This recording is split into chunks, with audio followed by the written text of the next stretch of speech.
Greetings and welcome to the second part of the UniversalWiki series. As I said in the first part, in this series I will going to teach you how you can make your own wiki with UniversalWiki. Okay, in part 2 we're going to talk about games and how to create your wiki for your game you want to make, and some in-depth stuff like how to make a picture for it in the right box and so on. So let's start by just downloading UniversalWiki. The link is in the description, but I believe you have it already if you've seen this video. If you start it the first time, it will create a games folder. I can show you that if I just delete it and start UniversalWiki. Then the games folder is automatically created, but there's nothing in here except for some empty combo boxes and 2 buttons. But that isn't of interest now. So to make your game show up in the UniversalWiki, you're going into the folder Games and create a new folder. Let's say The Legend of Zelda Ocarina of Time. So I think you know what game it is, and okay, UniversalWiki, Games, and then the folder name of your game. If we're now going to start UniversalWiki, we have our own game already selected, and in the title, like, we can write in anything, but we don't want to troll now. Legend of Zelda Ocarina of Time in there, nice. We don't have categories yet because we haven't created yet some.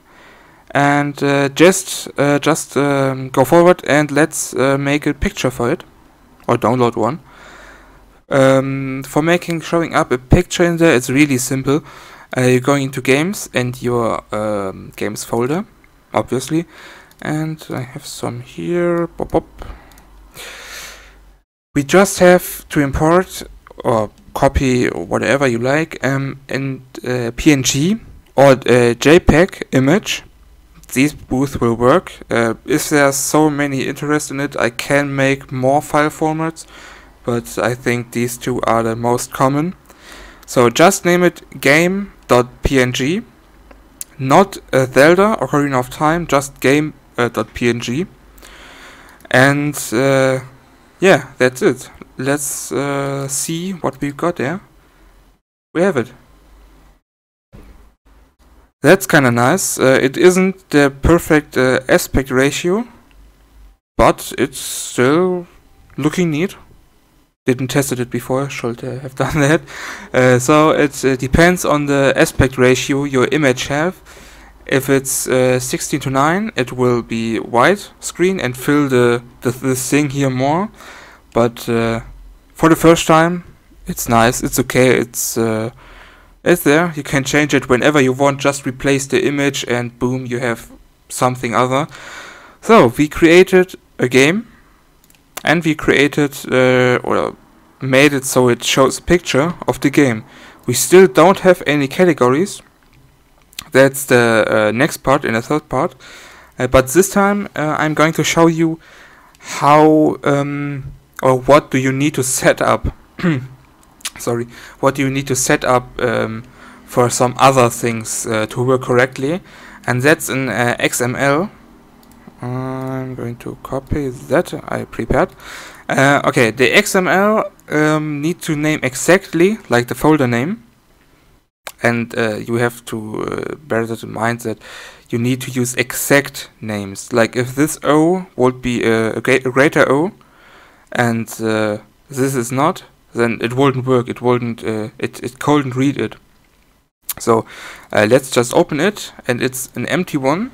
This is like a template. I will put this into my website so you can easily create your own if you don't know how to create an XML. And inside this XML, we just need to say 2 things. 3. 3 things, okay. And that's some version information. So I will copy that in, and I failed really badly. That's from the program itself. Give me a moment. I don't want to have to do that again. Just take it from this.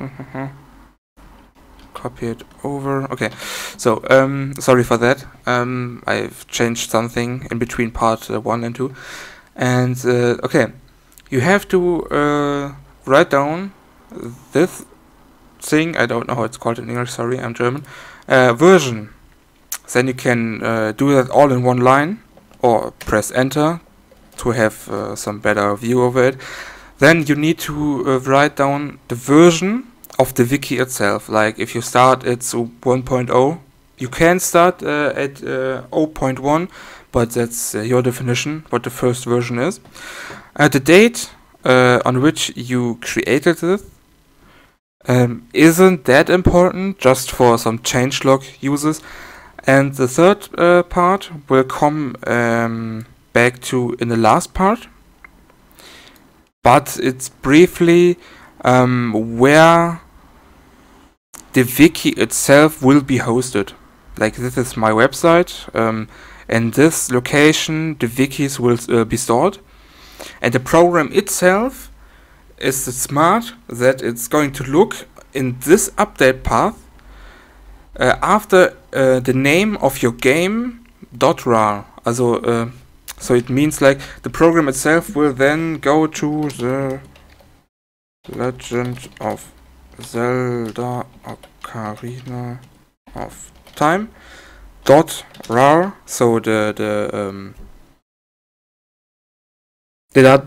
data where it can seem to download it, and it will look after a file named XML.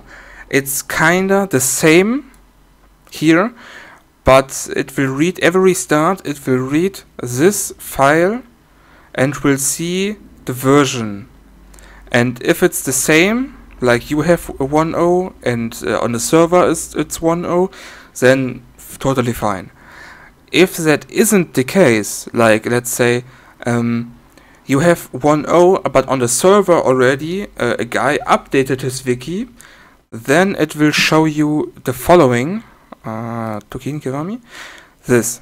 A new update, a new version of the game name is available. Would you like to update now? It will automatically put the link to this into this. So if you will click OK, you will go to the website and could automatically download it. Maybe in the future I will update it so it will automatically download it, but I don't want to overdo such things. It should only work. You can also click no and use it like before and don't have any problems. So you can here have everything displayed. There's nothing wrong. So just provide the path where it should look after some update things. Okay, so we have created in this part the game itself. We've managed to show a picture in the program itself, and we created the XML file for later update purposes. And I think that's it for the second part. I'm really sorry for my bad English. I'm not natively speaking English and I'm kinda nervous, so okay. Next part, we're going to create subcategories and kinda go into articles, but I don't know exactly, so let's see next part next time. Thanks for watching, see you guys.